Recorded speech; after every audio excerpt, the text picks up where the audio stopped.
Hello दोस्तों, welcome back to affair with business. GST की revision series के अंदर आज हमारा टॉपिक है TDS and TCS under GST. देखिए, टीडीएस और टीसीएस बहुत ही छोटे से टॉपिक हैं आपके जीएसटी के अंदर, लेकिन एग्जाम के अंदर आपके 1 से 2 क्वेश्चन यहाँ से आ सकते हैं। बहुत छोटे से टॉपिक है, मतलब आपको गिन करके दोनों को मिला करके 10 से 15 चीजें आपको याद रखनी है। ठीक है, तो मैं आपको पहले टीडीएस और टीसीएस को एक साथ आपको बिल्कुल एक जगह पे आपको समझा देता हूं कंपैरिजन करके भी, जिससे कि आपको आपके लिए एग्जाम के में याद रखना आसान हो। देखो, टीडीएस और टीसीएस, इसमें बहुत सारी चीजों पे सिमिलैरिटीज भी हैं, है ना। अगर हम सेक्शन की बात करें कि कौन से सेक्शंस के अंदर टीडीएस और टीसीएस काटे जाते हैं, ध्यान रखना एग्जाम के लिए आपका सेक्शन भी इंपॉर्टेंट है। तो सेक्शन 51 बात करता है टीडीएस अंडर जीएसटी। ध्यान रखना, टीडीएस को आप कंफ्यूज मत कर देना इनकम टैक्स वाले टीडीएस से, यहाँ पर हम जीएसटी वाले टीडीएस की बात कर रहे हैं।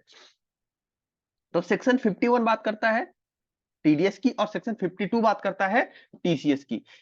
किस पर अप्लीकेबल होता है टीडीएस और टीसीएस? तो यह अप्लीकेबल होता है गवर्नमेंट एंटिटीज पर, ठीक है, और आपका टीसीएस अप्लीकेबल होता है ई कॉमर्स ऑपरेटर पर। ई कॉमर्स ऑपरेटर पर जैसे amazon, ठीक है, फ्लिपकार्ट, इस तरह से जो ई कॉमर्स ऑपरेटर्स है उन पर अप्लीकेबल होता है। फिर हम बात करते हैं रेट की। मैं इंपॉर्टेंट पॉइंट यहां पर डिस्कस कर ले रहा हूं, ठीक है, एक साथ, फिर डिटेल पे अपन तो गो थ्रू कर ही लेंगे। रेट, टीडीएस का रेट है 2%, मतलब 1% सीजीएसटी और 1% ही एसजीएसटी। ई कॉमर्स ऑपरेटर में, सॉरी, टीसीएस की बात करें तो इसका रेट है 1%, 0.5% प्लस 0.5%, है ना, सीजीएसटी और एसजीएसटी। अगर हम रिटर्न की बात करें कि कौन सा रिटर्न जाता है, तो यहां पर जाता है जीएसटीआर 7। रिटर्न वाले टॉपिक पे हमने ये देखा था, रिवीजन भी मैंने आपको, जीएसटी के अंदर जो रिटर्न फाइल होते हैं वो भी इंपॉर्टेंट टॉपिक है, उसका भी रिवीजन मैंने ऑलरेडी करा दिया है। फिर है जीएसटीआर 8 जाता है कब, किसके केस में? टीसीएस के केस में। फिर अगर हम बात करें, हाँ, ड्यू डेट क्या है रिटर्न की, तो इसकी है 10 तारीख, ठीक है, जिस महीने का टीडीएस है उसके बाद जो महीना आएगा उसकी 10th, और यहां पर भी क्या है, 10th, ठीक है। फिर अगर हम बात करें आपका, हाँ, लिमिट की, तो यहां पर थ्रेशोल्ड लिमिट दी हुई है,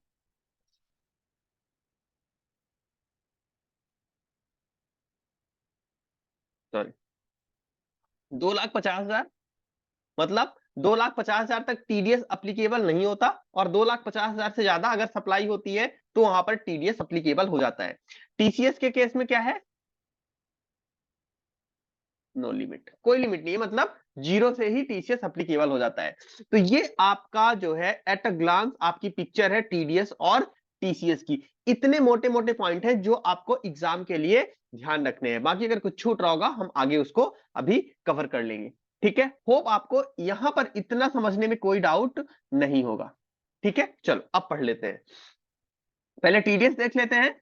कवरिंग सेक्शन है section 51 of CGST act and respective SGST act, ठीक है। डिडक्टर कौन है, तो गवर्नमेंट इंटरप्राइजेस ही केवल यहां पर डिडक्टर हो सकता है। गवर्नमेंट के अलावा बाकी जगह टीडीएस की एप्लीकेबिलिटी नहीं आती है। गवर्नमेंट इंटरप्राइजेस या गवर्नमेंट एंटिटी के अंदर आपकी सेंट्रल गवर्नमेंट, स्टेट गवर्नमेंट और उनके डिपार्टमेंट आते हैं, जैसे आपका पीडब्ल्यूडी डिपार्टमेंट हो गया, इलेक्ट्रिसिटी डिपार्टमेंट हो गया, ये आपके डिपार्टमेंट आते हैं। फिर है लोकल अथॉरिटीज, लोकल अथॉरिटीज के अंदर आपकी आ जाती है नगर पालिका, नगर निगम, ठीक है, ग्राम पंचायत, ये आपका कहाँ आते हैं, आते हैं ये लोकल अथॉरिटीज के अंदर आ जाते हैं।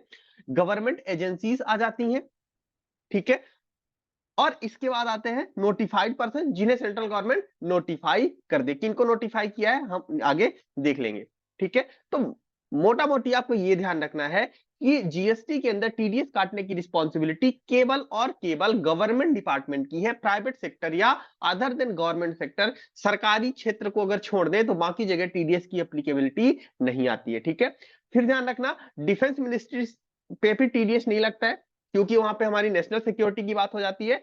तो जो मिनिस्ट्री ऑफ डिफेंस है उसकी केवल कुछ डिपार्टमेंट पर ही जीएसटी के अंदर टीडीएस एप्लीकेबल है, बाकी जगह उनको टीडीएस से एग्जम्पशन दे दिया गया है ड्यू टू सिक्योरिटी रीजन, क्योंकि वो टीडीएस काटेंगे तो चीजें पब्लिक प्लेटफॉर्म पर आएंगी, इसलिए उनको मुक्ति दे दी गई। किनको नोटिफाई किया है ना, सरकार ने किनको नोटिफाई किया है? तो कोई भी ऐसी बॉडी जो या तो किसी सेंट्रल सॉरी पार्लियामेंट में एक्ट बना के बनाई गई है, या स्टेट के अंदर स्टेट लेजिस्लेचर के अंदर कोई कानून बना के कोई एंटिटी बनाई गई है, जैसे आईसीएआई, ठीक है, institute of chartered accountant of India, जो है वो बॉडी है किसके अंदर, setup by an act of parliament, ठीक है, चार्टर्ड अकाउंटेंसी एक्ट 1949 के अंदर वो बॉडी बनी हुई है, तो इस पर टीडीएस एप्लीकेबल होगा। तो अगर कोई बॉडी, सरकार कोई कानून बना के बनाती है तो वहां पर टीडीएस एप्लीकेबल होगा, उसको भी सरकारी बॉडी ही माना जाएगा। या कोई ऐसी बॉडी है जहां पर सरकार का शेयर है और सरकार का शेयर 50% या उससे ज्यादा है कुल मिलाकर के, जहां पर सरकार का कंट्रोल है, वहां पर कोई सोसाइटी, ठीक है, जो सेंट्रल गवर्नमेंट या स्टेट गवर्नमेंट ने बनाई है उस पर एप्लीकेबल होगा। या पब्लिक सेक्टर अंडरटेकिंग मतलब सरकारी कंपनियां, ठीक है, सरकारी कंपनियां जैसे आपकी पावर ग्रिड कॉर्पोरेशन हो गया, ओएनजीसी हो गया, कोल इंडिया हो गया, तो ये जो सरकारी एंटिटीज है, एनटीपीसी हो गया, तो जो सरकारी कंपनियां हैं वहां पर भी टीडीएस एप्लीकेबल होगा। तो इन शॉर्ट आप याद रख सकते हो टीडीएस कहां एप्लीकेबल है, केवल सरकारी संस्थानों पर, या तो वो डायरेक्ट सरकार का हो या सरकार का विभाग हो, या वहां पर सरकार की पूंजी लगी हुई हो, कितनी 51% से ज्यादा, या 51% से ज्यादा सरकार का स्टेक है, सरकार कंट्रोल करती है, सरकार ने एक्ट के द्वारा बनाया हुआ है, या सरकार की कंपनी है, तो वहां पर टीडीएस एप्लीकेबल होगा। याद रहेगा? चलो, फिर है रजिस्ट्रेशन। तो ध्यान रखना टीडीएस के अंदर जो रजिस्ट्रेशन होता है, चूंकि सरकारी डिपार्टमेंट को, हर डिपार्टमेंट को पैन लेना कंपलसरी नहीं होता है, ठीक है, हर सरकारी डिपार्टमेंट का पैन नहीं होता है, लेकिन हर सरकारी डिपार्टमेंट का टैन जरूर होता है, क्योंकि उनको टीडीएस काटना पड़ता है। तो सरकार ने बोला कि ठीक है, सरकारी डिपार्टमेंट को जिनके पास पैन नहीं है वो टैन के बेस पे भी टीडीएस काटने के लिए रजिस्ट्रेशन ले सकते हैं। तो जो टीडीएस काटने के लिए जीएसटी के अंदर रजिस्ट्रेशन होता है वो किसके बेस पर हो सकता है, टैन के बेसिस पर हो सकता है। क्लियर है? तो पैन मैंडेटरी नहीं है। बाकी आपको पता होगा कि जीएसटी के अंदर जो रजिस्ट्रेशन होता है, जो हमारा क्या होता है, जीएसटीएन नंबर होता है, ये पैन बेस्ड होता है ना, पैन बेस है। लेकिन गवर्नमेंट डिपार्टमेंट को छूट है, वो टैन के बेसिस पर भी रजिस्ट्रेशन ले सकते हैं। एग्जाम में पूछा जा सकता है कि क्या जीएसटी रजिस्ट्रेशन टीडीएस काटने के लिए किसके बेसिस पर दिया जाता है, तो वो है tax deduction and collection account number 10। ठीक है, तो ये हो गया आपका रजिस्ट्रेशन वाला पॉइंट। अब देखो किनको टीडीएस नहीं काटना है, तो अगर पीएसयू ने पीएसयू की सेवा ली है या पीएसयू को सप्लाई दी है, मतलब पब्लिक सेक्टर अंडरटेकिंग, सरकारी कंपनी ने सरकारी कंपनी को सेवा दी है, सरकारी कंपनी ने सरकारी कंपनी को माल बेचा है, मतलब जो सप्लाई हो रही है वो सरकारी और सरकारी के बीच में हो रही है, ठीक है, तो वहां पर टीडीएस नहीं कटेगा। मतलब सॉरी सरकारी जो पब्लिक सेक्टर अंडरटेकिंग है वो दूसरे पब्लिक सेक्टर अंडरटेकिंग को अगर कोई सप्लाई दे रही है, वहां पर जीएसटी के अंदर टीडीएस नहीं आएगा। दूसरा, जो सरकारी डिपार्टमेंट है, जो ए बी सी और डी, ऊपर हमने देखा था ना ए बी सी और डी, ठीक है, सरकारी डिपार्टमेंट हो गया आपका, लोकल अथॉरिटीज हो गई, तो वो भी जब आपस में सप्लाई करेंगे तो वहां पर जीएसटी के अंदर टीडीएस नहीं आएगा। अगर मैं सरल शब्दों में कहूं तो सरकारी और सरकारी, इनके बीच में अगर सप्लाई होती है तो वहां पर जीएसटी के अंदर टीडीएस काटने की लाइबिलिटी नहीं आएगी। क्लियर हुआ? कहां पर नहीं आएगा। डिडक्टी, तो देखो किसका टीडीएस काटना है, तो अगर सप्लायर ने गवर्नमेंट डिपार्टमेंट को 2,50,000 से ज्यादा की सप्लाई की है तो ही टीडीएस की लाइबिलिटी आएगी। और ध्यान रखना ये 2,50,000 जब हम देखेंगे, वैल्यू ऑफ सप्लाई देखेंगे, वहां पर हम टैक्सेस को कंसीडर नहीं करेंगे। मतलब मान लीजिए 2,40,000 की वैल्यू है किसकी, ठीक है, टैक्सेबल वैल्यू है मान लो, और इस पर जीएसटी लगा दिया गया। अब रेट से मत आप लोग जोड़ना, मैं एग्जांपल के लिए दे रहा हूं। मान लो यहां पर जीएसटी लगाया गया 30,000, तो टोटल वैल्यू कितनी हो गई, 2,70,000। लेकिन जब हम देखेंगे कि क्या टीडीएस अप्लीकेबल होगा कि नहीं, तो हम जीएसटी छोड़ करके जो टैक्स का पोर्शन है, टैक्स मतलब जो जीएसटी लॉ के अंदर टैक्स लग रहे हैं, तो हम जीएसटी को छोड़ करके वैल्यू देखेंगे। तो यहां पर हम वैल्यू कितनी मानेंगे, 2,40,000, और हम बोलेंगे कि यहां पर टीडीएस अप्लीकेबल नहीं है। बात क्लियर हुई। यहां पर सॉरी, टीडीएस अप्लीकेबल नहीं है क्योंकि यहां पर वैल्यू जो है क्या है, 2,50,000 से कम है। ठीक है, चलो, तो इस तरह से हमें देखना है। तो ये हो गई आपकी लिमिट की बात, 2,50,000। डिडक्शन कितने परसेंट से करना है, 2% से हमने ऊपर ही देख लिया था, 1% सीजीएसटी और 1% एसजीएसटी काटना है। ठीक है, हाँ, एक इंपॉर्टेंट पॉइंट जो जनरली समझ में नहीं आता है कि अगर लिमिट 2,50,000 से क्रॉस भी हो रही है, मान लो सप्लाई 3 लाख की हो रही है, ठीक है, फिर भी अब ये 2,50,000 से तो ज्यादा है, फिर भी टीडीएस नहीं काटना है। कब, ध्यान से समझना ये पॉइंट, अगर लोकेशन ऑफ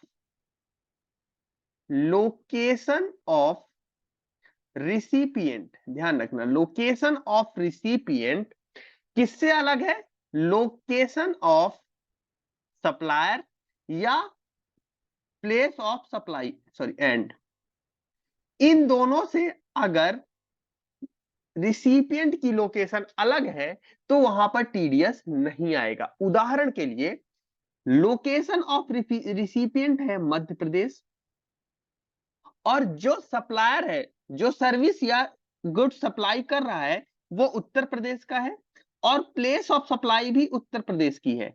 अब ये दोनों क्या मध्य प्रदेश से मैच कर रहे हैं, सर नहीं मैच कर रहे हैं, तो टीडीएस नहीं आएगा, टीडीएस नहीं आएगा।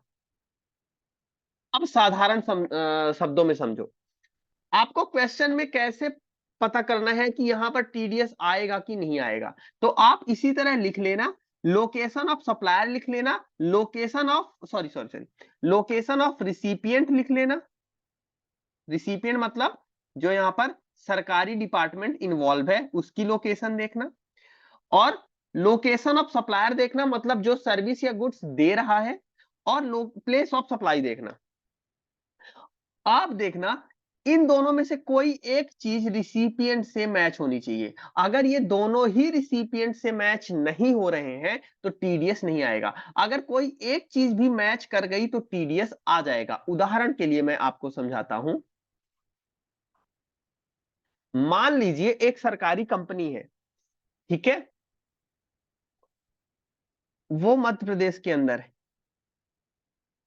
ठीक है, और उसको मध्य प्रदेश के अंदर एक रोड बनवानी है, लेकिन जो कॉन्ट्रैक्टर है वो कहां का है, दिल्ली का है, दिल्ली का कॉन्ट्रैक्टर है। एमपी गवर्नमेंट ने टेंडर दे दिया दिल्ली के कॉन्ट्रैक्टर को, लेकिन सड़क कहां बननी थी, इंदौर के अंदर बननी थी। इंदौर कहां है, मध्य प्रदेश के अंदर ही है।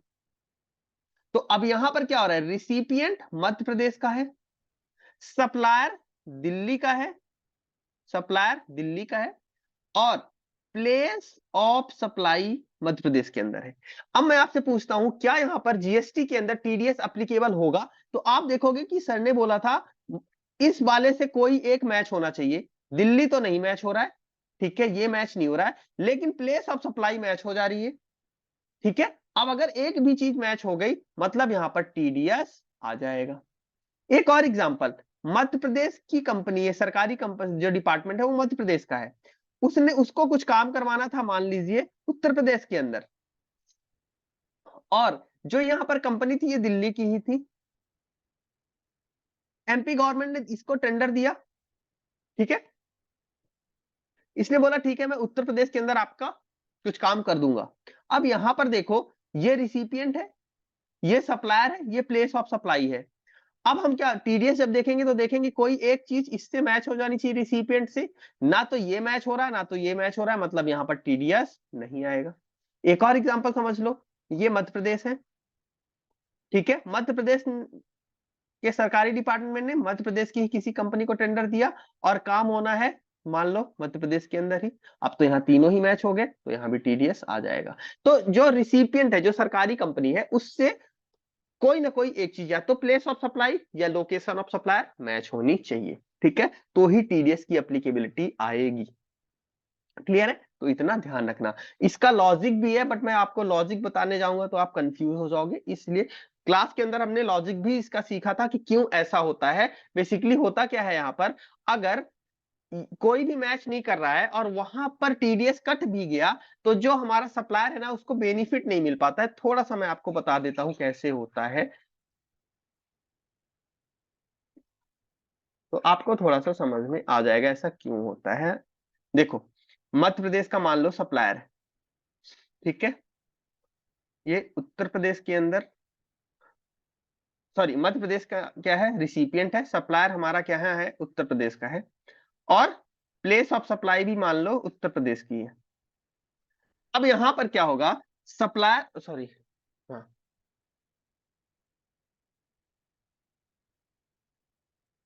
Place of supply Uttar Pradesh की है।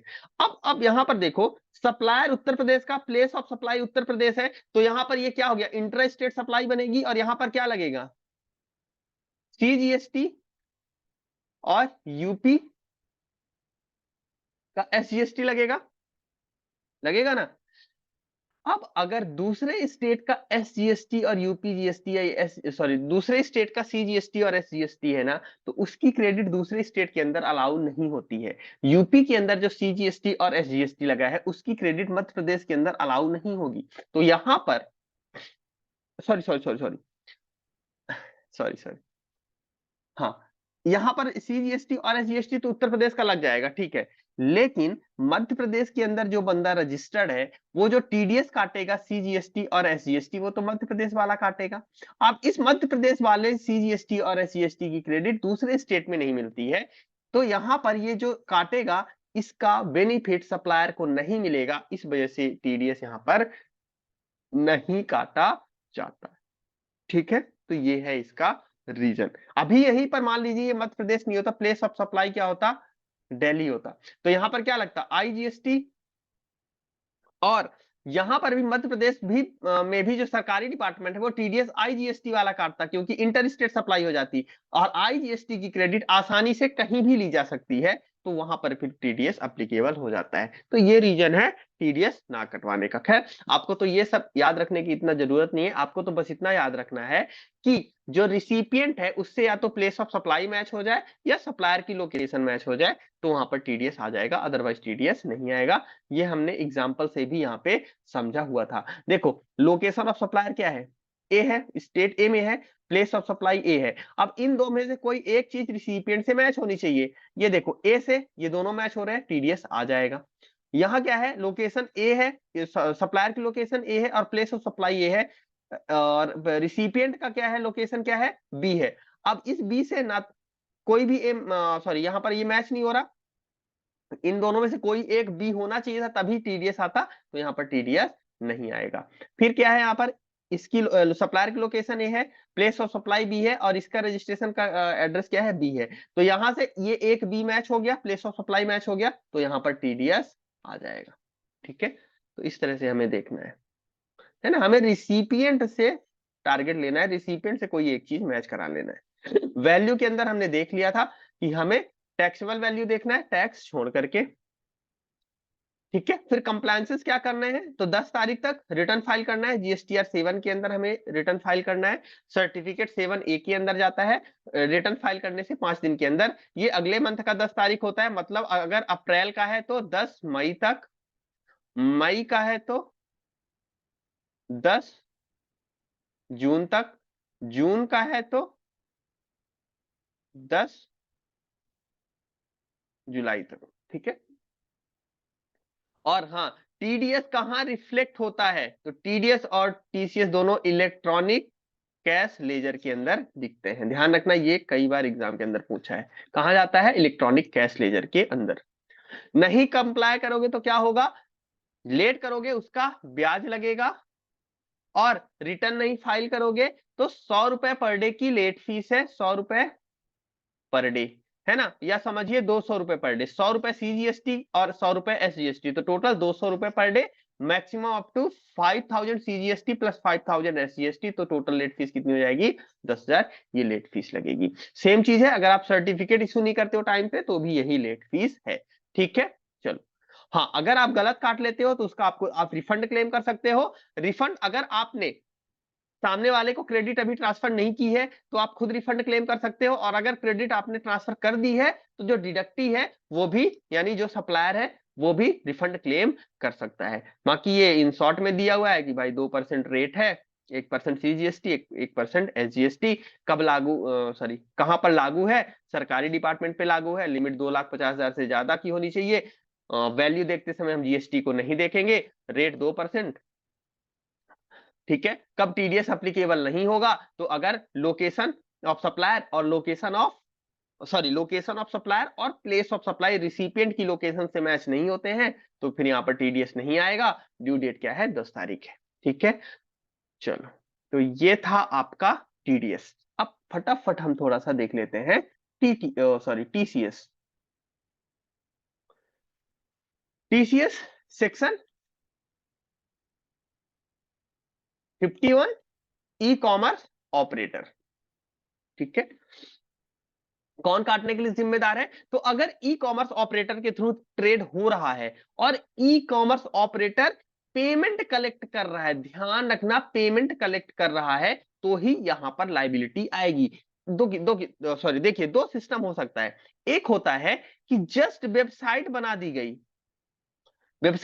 गई, यहां पर ट्रेडर भी रजिस्टर्ड है, कस्टमर भी रजिस्टर्ड है, लेकिन ये वेबसाइट जस्ट ट्रेडर का नाम दिखा रही है। बाकी जब कस्टमर सामान खरीदने जाएगा तो डायरेक्ट पेमेंट किसको करेगा, ट्रेडर को करेगा, व्यवसायी को करेगा, उस केस में टीसीएस नहीं आता है। लेकिन अगर ऐसा है कि जो यहां पर क्या है, ई कॉमर्स ऑपरेटर बैठा है, मतलब फ्लिपकार्ट बैठा है, ठीक है, और यहाँ ट्रेडर बैठा है, यहाँ कस्टमर है, कस्टमर ने ऑर्डर यहाँ प्लेस किया, कस्टमर पेमेंट करेगा ई कॉमर्स ऑपरेटर को, और फिर ई कॉमर्स ऑपरेटर अपना कमीशन काटने के बाद पेमेंट कर देगा किसको, व्यापारी को, ट्रेडर को। तो अगर ये सिस्टम है जहां पर e commerce operator payment collect कर रहा है, वहां पर टीसीएस की लाइबिलिटी आ जाएगी, और ई कॉमर्स ऑपरेटर क्या करेगा, टीसीएस कलेक्ट करेगा। ठीक है, तो यहां पर टीसीएस की लाइबिलिटी आती है। रेट ऑफ टीसीएस देख लिया था हमने, 1% है, मतलब 0.5% सीजीएसटी, 0.5% एसजीएसटी, या 0.5%, 0.5% ऐसा भी हम कह सकते हैं। यहां पर नेट सप्लाई की बात होती है। नेट सप्लाई का मतलब है माल बेचा गया, कुछ माल वापस आ गया, तो जो वापस आ गया उसको माइनस करने के बाद जो नेट सप्लाई आएगी उस पर टीसीएस काटा जाएगा अंडर जीएसटी। ठीक है, फिर इन शॉर्ट में ये हमने देख लिया, रेट की बात है। कंप्लायंसेस वही है जो टीडीएस के अंदर थे, 10 तारीख तक रिटर्न फाइल करना है, वहां पर जीएसटीआर 7 फाइल करना था हमें, जीएसटीआर 7, और यहां पर क्या फाइल करना है भैया, 8 फाइल करना है, जीएसटीआर 8 फाइल करना है 10th ऑफ सक्सीडिंग मंथ, मतलब अगले महीने में, जनवरी का फरवरी का 10 तारीख, फरवरी का 10 मार्च, मार्च का 10 अप्रैल, अप्रैल का 10 मई, इस तरह से करना है। यहां पर एक नई चीज है, इनको एनुअल रिटर्न भी फाइल करना पड़ता है। हालांकि इसका भी जो एनुअल रिटर्न का फॉर्म है 9CA, वो अभी तक नोटिफाई नहीं किया गया है। कब तक फाइल करना है, जो नॉर्मल एनुअल रिटर्न की ड्यू डेट होती है, दैट इज 31 दिसंबर। 1 सेकेंड,